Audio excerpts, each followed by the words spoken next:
Olá, sejam bem-vindos. Hoje vamos bater o nosso papo a respeito de um tema pelo qual eu tenho muito carinho. Já fiz uma palestra sobre ele, Machado de Assis, falando um pouco a respeito do simbolismo das suas obras. Hoje nós vamos abordar um aspecto diferente. Vamos falar da atualidade de alguns contos dele.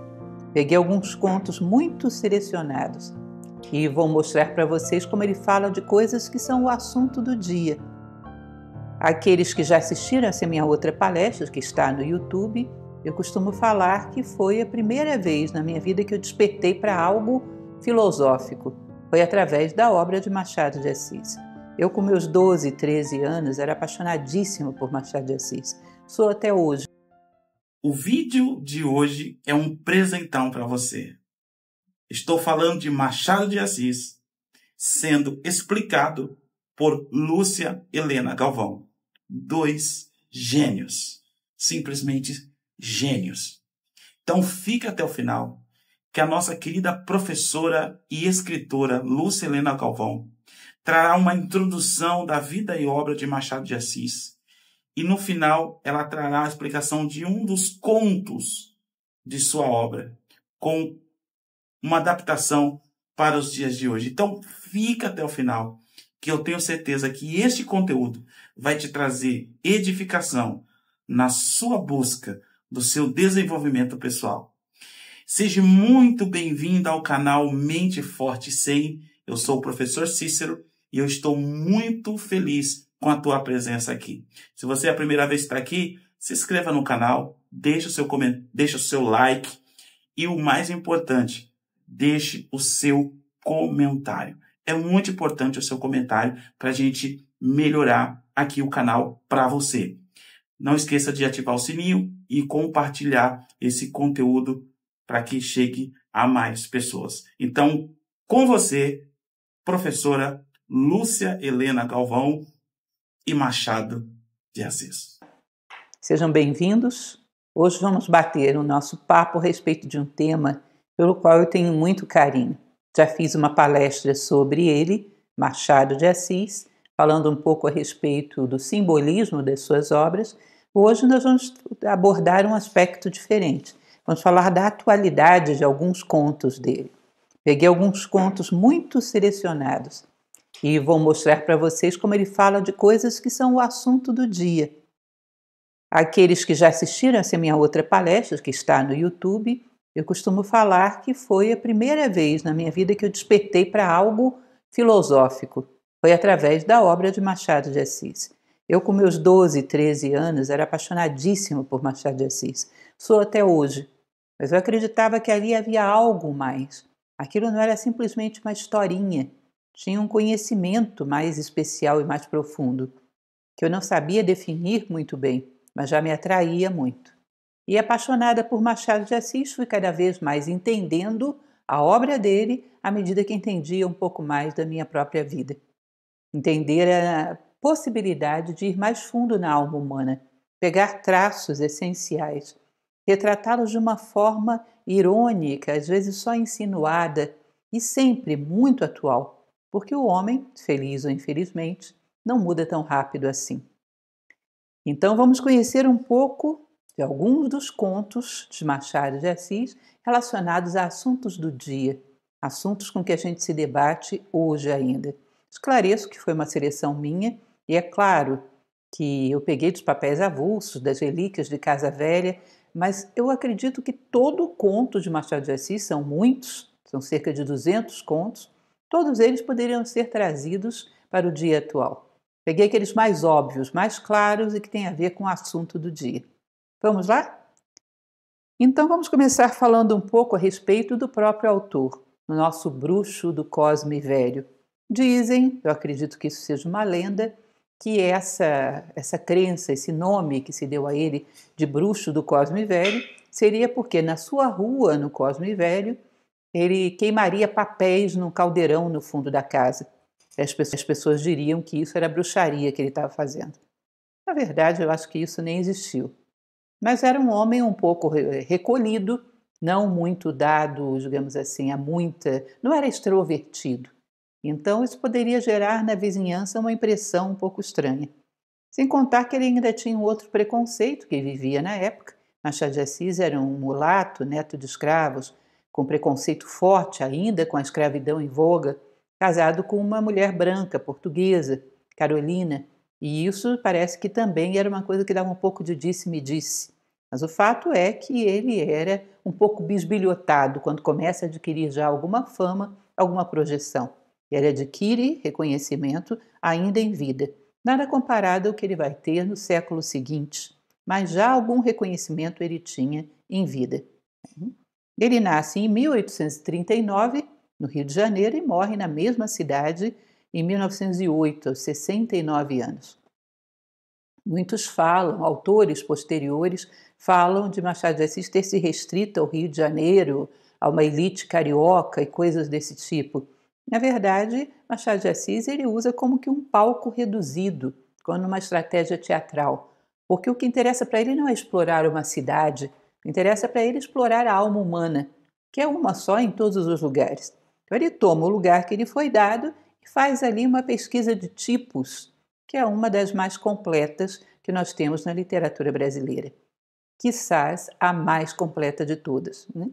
Ele é considerado o maior nome da literatura brasileira, sem sombra de dúvida, mas hoje já entre os maiores nomes da literatura mundial.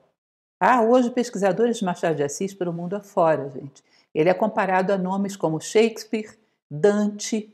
Ele é considerado como um dos grandes escritores da literatura mundial, Camões, ou seja, a fama dele já cruzou o mundo. Há especialistas em Machado de Assis, por exemplo, na Inglaterra.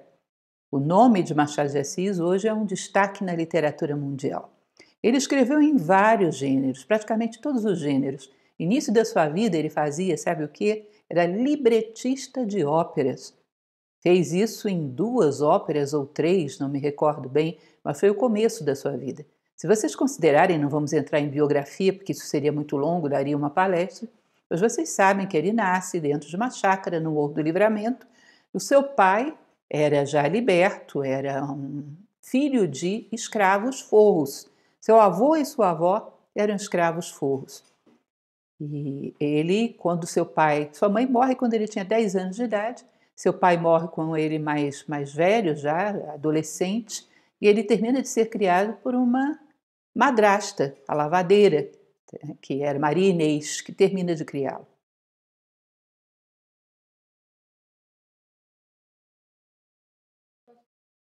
Desculpem, pequeno problema técnico. Então, ele é criado por essa madrasta e tem episódios de frequentar escola, de frequentar, mas não por muito tempo. Tem alguns contatos com a escola, não chega à universidade e era uma pessoa eminentemente autodidata. Estudava muito, aproveitou a amizade com um padre para aprender um pouco de latim, estuda grego ainda bastante jovem, depois francês, depois inglês. Era um autodidata, um estudioso constante e uma verve literária muito forte. Então ele se dedica à poesia, ele era romancista, ele era cronista, ele era dramaturgo, contista, libretista, jornalista e crítico literário. Chegou a pensar em se lançar na política, chegou mesmo a lançar a sua candidatura pelo Partido Liberal, para retirá-la imediatamente. Então era um homem bastante eclético, mas com profundo amor e uma profunda vocação para a literatura. Graças a nós brasileiros, essa vocação se realizou, num tempo em que ele, um homem considerado como um pardo, como um mulato, tinha uma discriminação muito grande para pertencer aos círculos literários de elite na capital federal, que era o Rio de Janeiro. Mas ele consegue penetrar aí e ser bastante valorizado. Ele foi o fundador e o primeiro presidente da Academia Brasileira de Letras, isso em 1897 já. E a sua obra, para vocês terem uma noção da quantidade de coisas que ele produziu, constitui-se de 10 romances, 5 da era romântica e 5 da era realista. Ele inaugura essa era realista com as Memórias Póstumas de Brás Cubas, em 1881. A dele é chamada Tríade de Ouro Realista, que é Brás Cubas, Quincas Borba e Dom Casmurro, desculpem. Então, esses 3 romances, Dom Casmurro, Quincas Borba e Memórias Póstumas de Brás Cubas, são considerados a tríade da literatura realista no Brasil. Maravilhosos, sem dúvida. E além desses 10 romances, 200 contos. Recentemente tivemos, é lógico que eu corri para comprar, a publicação de uma coleção que tem quase todos os seus contos. Muitos deles absolutamente não digo, mas muito desconhecidos, conhecidos por poucos. 200 contos, todos eles dotados de uma qualidade bem apreciável, bem interessante. 10 peças teatrais, 5 coletâneas de poemas e sonetos e mais de 600 crônicas. Nos jornais nos quais ele participou, como na revista Marmota Fluminense, no Diário do Rio de Janeiro, onde ele foi deixando as suas crônicas, algumas de cunho político, outras voltadas para a arte, que era o seu interesse maior. Conhece-se que ele tinha uma grande diferença com essa de Queiroz, que é bem interessante. É curioso porque quando eu li essa de Queiroz, eu já tinha lido Machado de Assis. Então foi impossível não ir percebendo um por um os traços do que ele dizia dentro da literatura de Eça de Queiroz.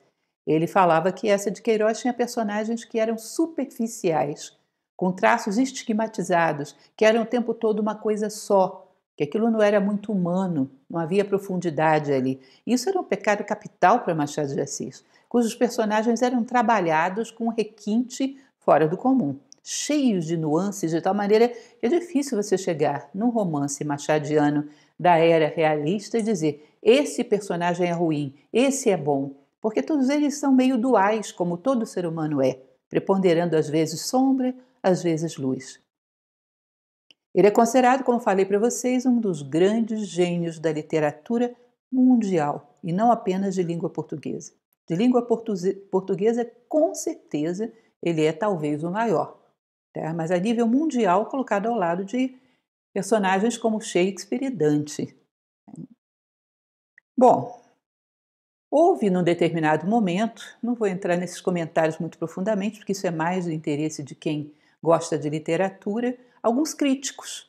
Inclusive, um escritor que eu amo bastante, gosto muito dele, que é Guimarães Rosa, costumava não gostar muito de Machado de Assis.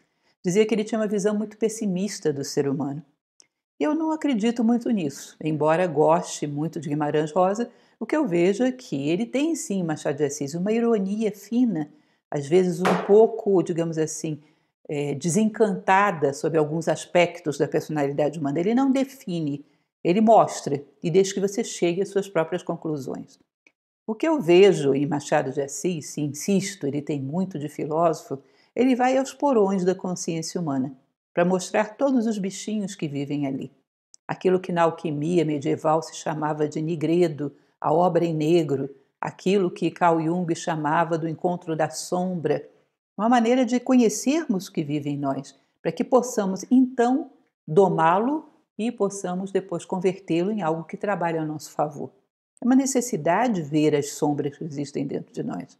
Isso não significa que eu não acredito no ser humano, muito pelo contrário, eu acredito e comecei o meu trabalho, de mostrar ao ser humano o que ele guarda no porão da sua consciência e como ele pode atuar a partir disso. Então ele tem um foco mesmo de mostrar esses melindres, às vezes que à primeira vista não se mostram, mas que ficam ali por trás da ação, como motivações muito comuns e muito atuais. E às vezes a gente olha e se reconhece, reconhece a humanidade do nosso tempo, reconhece o nosso vizinho, os nossos parentes, reconhece o homem de hoje e talvez o homem ainda de muito tempo pela frente. Todo um conjunto de elementos que tem que ser vistos para serem domados e transmutados.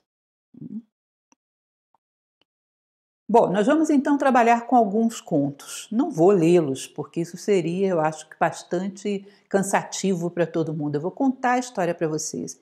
E é evidente que contando a história, muitos detalhes vão se perder. Eu ainda pensei, bom, mas Machado de Assis escreve com uma precisão e com uma beleza fora do comum. Eu vou estragar o conto. Mas decidi fazê-lo por uma única razão.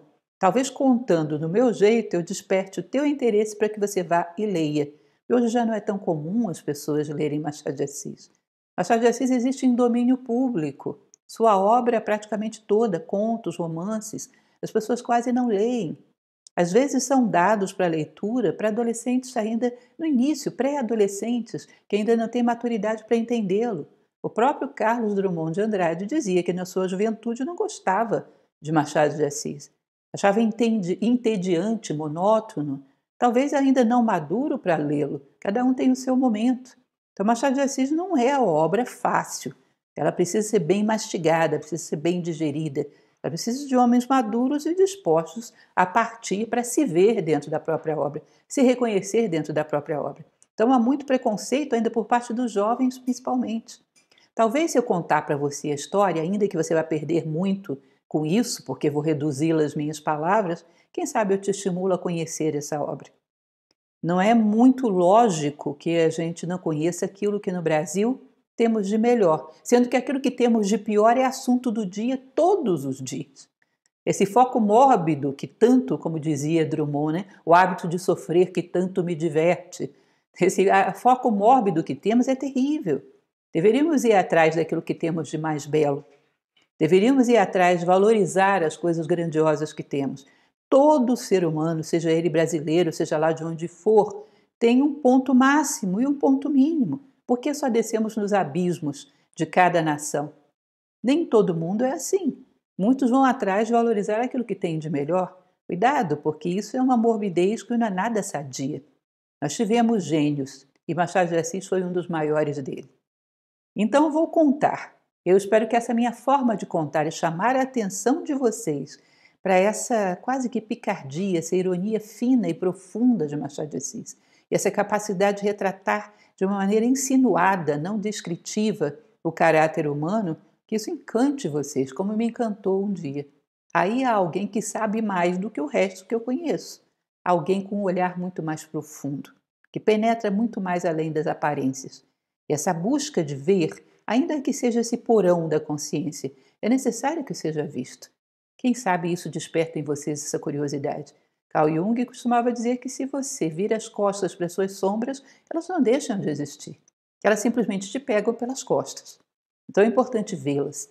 E essa projeção que temos em um personagem, quando nós nos vemos dentro de uma obra, damos vida às obras. E os bons escritores sabem fazer isso. Vai me fazer com que a gente se encontre dentro daquela obra.